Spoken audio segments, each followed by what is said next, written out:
Half Forgotten History is presented by State Farm. Getting great car or home insurance from State Farm at a surprisingly great rate? Well, that's just like talking to the biggest names in NFL history and hearing their untold stories. It's the real deal. So choose insurance that always brings its A game. When you want the real deal, like a good neighbor, State Farm is there. You came in the same way, and you went out the same way. Same way. And that is freaking money. Hey everybody, Trey Wingo back with you for another episode of Half Forgotten History. Norv Turner, when he was the Cowboys offensive coordinator, had a simple phrase. We're going to give them a heavy dose of 22. Until they can stop Emmitt Smith, we're going to keep feeding them. And we had so much information and fun with Emmitt. The first time around, we couldn't leave it at one episode. So my Maker's Mark is full, and let's get back to hearing more from Emmitt Smith. Cheers to you, my friend. Got a full glass of Maker's Mark because I want to hear some of these great stories again. And you said something that's really interesting because now people talk about being on the cover of the Madden video game as a jinx. But back in the day, in the 90s and in the 80s, people looked at the Sports Illustrated cover as being a jinx. And you found out you were going to be on the cover right before Super Bowl 28. Yeah. That same old night, I was going into the Hard Rock Cafe for a party. MJ and Magic J, they all walking on West Lane. That night before we got to the actual party, I'm riding in the car with my marketing manager, Warner Scott and Larry Lundy. And they got this exciting news they want to share. And I'm like, okay, cool. What's going on? What's happening? I'm thinking about to get another endorsement or something like that. They're like, no, I guess who's going to be on the cover of the Sports Illustrated this week? I said, who? Thurman Thomas? Jim Kelly? Irvin? Troy? No, they said, no, you. I'm like, oh, no. I'm like, why me? I mean, like, don't y'all know that this is the Sports Illustrated Jinx, the team that goes on the cover of the Illustrated before the week that they play, they generally lose? I'm like, how you going to get me on the cover during the week of the Super Bowl? And I'm just going, I said, y'all got to get me off. There's nothing we can do. It's rolling out first thing in the morning. They're all excited and happy. See, this is how marketing people think. They don't think about the psyche of the player. They think they're doing a great job. And here I am like, no, this is bad. You guys haven't done your homework. This is so bad. And my marketing guy, Warner Scott, turned to me and said, man, I suggest you change your attitude. Well, did that work? Yeah, and I looked at it and I said, you know what? You're right. I'm going to beat the Jinx this week. I'm going to beat the Jinx. So imagine going down at halftime, 13-6 to Buffalo, and we ain't got nothing going. I'm thinking about the Jinx. I'm thinking about how we're going to do this. And then all of a sudden, Norv Turner them come and tell me, we're going to get you the football in your hands. And I see my lineman jumping up and down, all the excitement going on. I'm like, yeah, it's time now. It's time. And then we get that one big drive. I'm like, yeah, that Jinx is gone. It's gone. Emmitt Smith beat the Bills and the Jinx all in one game. You got to break that Jinx. You got to believe something bigger than yourself. And I believe that we was there for a reason, and our reason was to win. And you did, and you went on to win the first team ever to win 3 in 4 years, 27, 28, and Super Bowl 30. And it's so hard to repeat because in the last 40 years, only 2 teams have done it. You guys and the Patriots in Super Bowls 38 and 39. So you guys were on top of the world after that Super Bowl. Back-to-back championships. No one's going to beat you. And then a month and a half later, what the hell? Jimmy Johnson and Jerry Jones divorce. Right. I'll never forget the footage of Michael Irvin walking in to Valley Ranch that day and just throwing everything around the locker room. When you heard the news, how long did it take you to process? Wait, what just happened? It took a good minute. It took a real good minute to process that because I never could figure out how do you fire a coach after you were 1-15. Yeah. And you bring him in to rebuild your program. And you grow it now to back-to-back Super Bowls. You do something that has not been done in the history of the Cowboys organization. There is no rhyme or reason for the departure. And I could not put it together. And I'm still baffled by it. But here's what I learned years later. Jimmy Johnson and I are doing a national championship game in Phoenix, Arizona, at the Cardinals' new stadium. And we're doing it with Eddie George, and it's Ohio State versus Florida.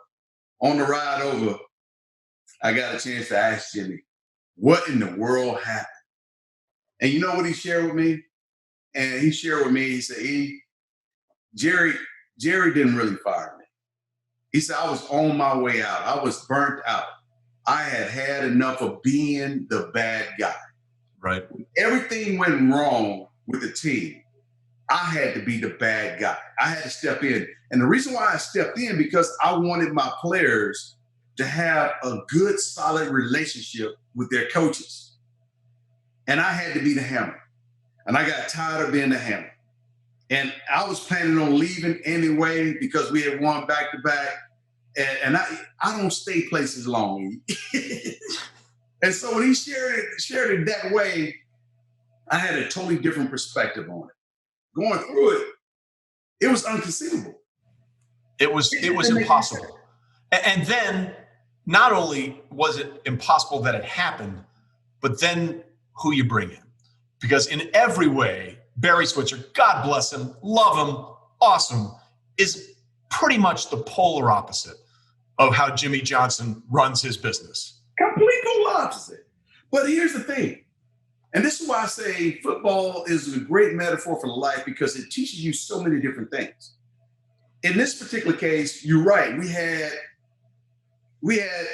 a military commander in Jimmy Johnson.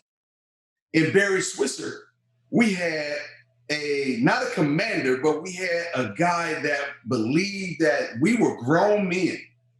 And there is nothing he can say in 5 minutes to get us ready to go play the Philadelphia Eagles if we had not prepared all week like we should have. Right. And you're getting paid the dollars that you're getting paid, so you need to become a professional. And so the thing with Barry that I appreciate, he was not there to babysit. We as players had to grow up. And we had to mature into who we wanted to be as a professional athlete. Not just an athlete, a professional athlete. That means taking on the responsibility of getting yourself prepared to play. Jimmy wanted us to do that, and he ensured that we do it. Barry was one of those guys, he wasn't going to ensure that you do it. You had to do it because you really wanted to do it. And I think that made a difference in terms of guys that wanted to leave a mark on the game and wanted to, because some people need that. Yeah. But then there's guys that have the ambitions beyond the game that don't necessarily need that kind of management. And so it's a yin and a yang. And so at some point when we lost the NFC Championship game to the 49ers that year, right, players took it upon ourselves to not allow that to happen the following year. And therefore we found ourselves back into the Super Bowl again and winning that game. And it was much more gratifying because we took it upon ourselves to do what Jimmy had already taught us how to do. Okay, you mentioned the Philadelphia Eagles, and I didn't know if that was sort of coincidence or whatever, because I think the bottom of it for the Barry Switzer era for a lot of Cowboys fans was the game against the Eagles at the Vet, 4th and 1 on your game's tied. You know, it's fourth and inches. So it was a play to you, basically a dive left, and you didn't get it, but the 2-minute warning had happened before the play ran, so they got a do-over. Barry got a mulligan. He said, hell no, same play, same thing, and they stopped you again. Was that the low point of the Barry Switzer era, that situation? Emotionally, yes. But here's the thing. Barry pulled what Jimmy pulled in the Super Bowl. Yep. I got one of the best runners back in the back. I got this big 700, 800, 7,000 pound offensive line in front. Surely we can get an inch. Surely we can. But unfortunately, our mindset was not right. Two different things. I don't know if we had the same talent and the same sense of urgency during that time. And so that was a challenge also. And so when you're going through transition and everyone is still trying to figure out why a guy is going and why we have Barry Switzer, why Barry is not doing what Jimmy doing. There's a lot of comparison, one great coach to another coach, and there's difference in styles. And like I said, sometimes we need people to push us and motivate us to our level of greatness. And that's what Jimmy did. Barry like saying, you gotta want to be great. You gotta want to put in the work. You gotta want to become a professional. And I cannot say anything to help you do that. You have to want it for yourself. If you want it for yourself, you would do what it takes to be a winner. Well, you certainly did. You certainly did. But it felt like the transition hurt Troy more than anyone because, Troy's a guy that, as soon as he gets out of bed, he's making the covers. I mean, he's a guy who likes to make sure everything is where it's supposed to be. How bad was it for Troy that you can tell us how hard it was to deal with Barry after dealing with Jimmy? Let me just say this. Troy never had to worry about Michael working hard. Yeah. Troy never had to worry about me working hard. Troy knew that Michael was passionate, Michael was driven, and I was driven. Troy didn't have to worry about Derrick Johnson working hard. And even some of the guys on the defense. It's the guys that came in after this thing that needed to fill in the gaps when we started losing those players, that needed that Jimmy Johnson's push that players could not give them, or head coach in Jimmy and Barry Switzer could not give them. And that's a distinct difference. And so, yes, it hurt a lot of us because now we were taking on a much more different role because Barry did not do that role. Jimmy would get on somebody's behind. Jimmy would cut somebody for just sleeping in a special teams meeting just to prove a point to everyone else. Right. Barry might give someone else a second and a third chance. You see, it's just a distinct difference. But it definitely hurt Troy because Troy took on the burden of being the Jimmy Johnson hammer. The bad cop, basically. The bad cop. And Barry did not do the bad cop thing well at all. It just wasn't him. And so it fell back onto the opposite. It fell back onto the position coaches to be the bad cop. And Barry was the good cop. Listen, we spent so much time talking about the team. I feel like I'm shorting your time. So I'm going to take a break here because when we come back, I want to talk about your individual career. And while it's a team sport, the Hall of Fame is an individual honor. And we'll get to that right after this. Here in the East Coast and quite frankly across the country, McDonald's just isn't this large global restaurant. It's a local one too. Much in the same way these Hall of Fame athletes that you see me talking to are also people that live and work in the communities and towns where they are. McDonald's are owned and operated by people that live in those communities. And when you eat at a McDonald's, you're supporting a local business. You might even be supporting your neighbor's business. And McDonald's franchises also care about the communities that they're in. That's why they give back to the local Ronald McDonald chapter houses and why they help first responders, like when they gave hot, fresh meals to those out there fighting the devastation of Hurricane Laura. When you own a McDonald's, you are committed to serving the community where you do business. McDonald's, serving here. Now it's time for the surprisingly great story sponsored by State Farm. State Farm gets you surprisingly great rates, so when you want the real deal, like a good neighbor, State Farm is there. All right, back with Emmitt Smith for some more surprisingly great stories with a fresh glass so we can finish this thing off right. Look, football's the ultimate team game, Emmitt. It's why it's my favorite sport. Because if you don't have 11 guys working together on the same side of the ball, you're not going to do squat. But there is individual success. And I think that people sometimes gloss over the things you were able to accomplish for a variety of reasons. Well, that team was loaded. Well, they had a great offensive line. Okay, fine. All that's true. Here's the list of players that have had 10 straight 1,000-yard seasons. Emmitt Smith, end of list. Oh, by the way, he actually did it 11 straight years.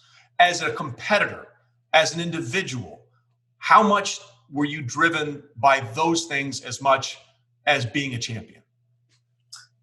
I was driven to do those things because I wanted to leave my mark on the game. But here's the thing. I want people to understand this. It wasn't a selfish thing that I wanted to do. I wanted to do selfish things within the team concept. and only because I had the capability of performing at that level. And I wanted to do it with the balance of having a great passing attack, a great quarterback, great wide receivers, and all the other components to help. And my job as a running back was to help make the line better. And yes, and I think each and every one of us want to achieve individual success, but within the team concept. And I did not mind sharing knowledge and wisdom. I did not mind taking a break and giving someone else a chance to go in and do it. But if I take a break and give you a chance to go in and do it and you don't do your job and you fumble the football, now I feel like I'm responsible for the shortcoming and the success of that offense. And so therefore, even if I was tired, I was not coming out. And so throughout the process of learning how to become a professional athlete, it was so important that not only that I be there to help my teammates, I did not want to give them a sense of weakness.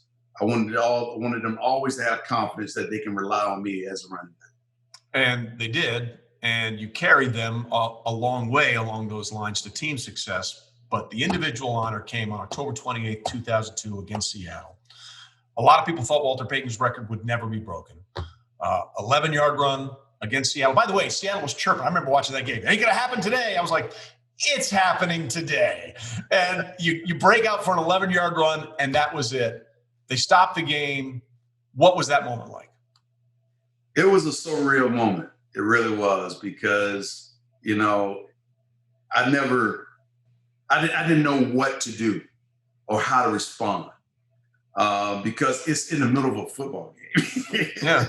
And still playing. How do you celebrate yourself in the middle of a football game when it's required that everyone else? But the beautiful thing about it was my teammates, how they all embraced me at the time. Everyone in that organization knew how important that was to me. Michael, of all people, knew how important it was to me, along with James Washington. They both knew before the world even knew what my ultimate goals were. Because I set them in 1990. I told Michael one night before we played the Rams what I wanted to do in the game of football. He laughed in my face. James Washington saw my goal sheet before my rookie season in my apartment complex as I was writing down my goals at my kitchen table. And those were the only two that really knew what the mission was for me individually. But I had also many other goals, Super Bowls, not necessarily Hall of Fame, but becoming an All-Pro and leading the league in rushing. I had all these things, team success, all of that stuff was on my goal list. But to get to that point, I knew it was going to take longevity, because Walter did it in 13 years. Yep. So I knew I had to play for 13 years to even have a chance. Not just play, 13 solid good years. Yep. So when you talk about 11 straight 1,000-yard seasons, I had to put up numbers like that. And that, therefore, I could not make the club if I was in the tub. So I had to be available, had to make myself available. So I had to do all the things mentally to prepare myself, physically to prepare myself for longevity. And I had to do it with all in the team concept. And so it was more about team first and me second. And within it, I knew I had a responsibility of getting, and I wanted to average 125 yards a game. I know how difficult that is to do. And people are like, oh, that's nothing. Well, let me just tell you what 125 yards per game looks like. Let me just tell you what 100 yards look like. That's 25 yards per quarter. Right. It sounds simple, but you may only get 2 or 3 series in a quarter. Yep. And I may get the ball 1 or 2 times per series. So it's not as simple as it seems. No, it's never simple. But one of my favorite things about that day specifically was that Moose was calling the game, and they let him come out of the broadcast booth to go down there. You want to talk about a guy who sort of epitomized what you've been talking about. I mean, Moose got 3 touches a game, but he was going to be that battering ram for you to get that yardage. Yes. What did it mean for you to see him come down and be able to come down from the booth to celebrate that moment with you? Well, at the time, I didn't even know he was at the game. I didn't even think about who was calling the game. And if I did, I completely forgot. But I didn't even realize that Michael was there until I was on the sideline. But to have him, here's the hard part about that day. That day is not what I envisioned that day to be. I envisioned Troy Aikman handing me that football. Yeah. I envisioned Daryl Johnson leading me up through the running lane. I envisioned Michael Irvin on that football field. I envisioned Nate Newton and Tournay and all these guys there, but they were not there, which is a clear sign that times have changed and we all evolve and we all must adapt to the changing of times. But to have them there in the stadium, to witness that moment meant the world, because I could not have gotten to that place without those guys. And I'm quick to tell people, nobody becomes successful by themselves. Yep. Everything that Emmitt Smith was able to accomplish in his entire career was not necessarily due to my might. It was due to a lot of people who had poured so much into me and given me the wisdom that I needed at the time when I needed it the most. And each one of those guys did personally sacrifice a piece of their lives for me. Well, listen, one of my favorite Emmitt Smith numbers of all time probably doesn't mean as much to you as it does to me, but consistency is key. So your rookie year, you guys missed the playoffs and you rushed for 937 yards. Yep. Your last year in the NFL as a member of the Arizona Cardinals, you ran for 937 yards. You came in the same way and you went out the same way, man. And that is freaking money. And I've said this to a lot of people because we have these debates at times. You know, who's the best at this? Who's the best at that? Here's the way I describe Emmitt Smith. To me, he's the best running back I ever saw because the game is three things, right? You can run, you can catch, and you can block. Yeah. And you did all three willingly. People forget you almost ended your career on a blitz pickup against the Bears when the Cowboys were having a crappy season on Monday Night Football. They thought you'd broken your neck. Yeah. I mean, to me, that is the hallmark of a great running back. And if any running back wants to be on the football field to help their football team become successful, you have to learn how to do all three. I have to learn how to do all three. That's what I tell my son EJ right now. I mean, you have to learn how to not only run the rock, but you also have to learn how to block. And you also have to learn how to catch. Well, he has two of the three now. Running and catching he can do. I'm waiting to see can he step in there and block and pick up that blitz pickup, knowing what's coming. And that, to me, is a hallmark of an all-around great football player. Longevity is the fourth thing that sits in there. Yep. So, to me, that's where it began. That's where it ended for me. What does it mean to you now because of the way the game is played? I think your record may be the most unbreakable record in sports. Nobody's running the ball. I mean, look, God bless Frank Gore. He may play for 5 more years. I still don't think he's getting there. So what does it mean to you now knowing that the way football is played, this will probably be my name forever? You know, Trey, to be honest with you, I don't even think about it. I really don't. I really don't. I just leave it out. It's out there. And the thing that I tell people all the time is if a human did it before, a human can do it again. The when, I don't know. Yeah. I just don't know because, as you know, this game is very cyclical. It goes up and down. You pass in the day, tomorrow you may end up running because you may run out of passing, throwing quarterbacks around the country. You never know. And there's some kid out there that will be touched with a measure of talent that we have yet to see that may pop up on the scene and do great things that may push that record to 19,000. I don't know. But right now, as it stands, I'm very proud of what I've been able to accomplish in my NFL career and in my entire career, to be honest with you. And I'm more proud of the people that I was able to share it with and be engaged with. Well, listen, on that win, bet the over. Okay, take the over. It's going to be a while. Brother, it is always good to talk to you. I love chopping it up with you. Thanks for being on the show. Take care of yourself, brother. Be well, be strong. Cheers. So that's it for a double dose of Emmitt Smith on Half Forgotten History. Our thanks to him, and for his time, we're sending a check to Ronald McDonald House in his name. And thanks to Maker's Mark. Remember to pour yourself into everything you do, just like Emmitt did, and reach for a bourbon that's made with a personal touch. In fact, why don't you raise a glass right now and toast these amazing athletes telling us these remarkable stories and how they continue to create so many great memories. And remember, Maker's Mark crafts their bourbon carefully. All they ask is that you enjoy it the same way. So that'll do it for this edition of Half Forgotten History. But coming up next week, we stink, as in Mark Schlereth will join us.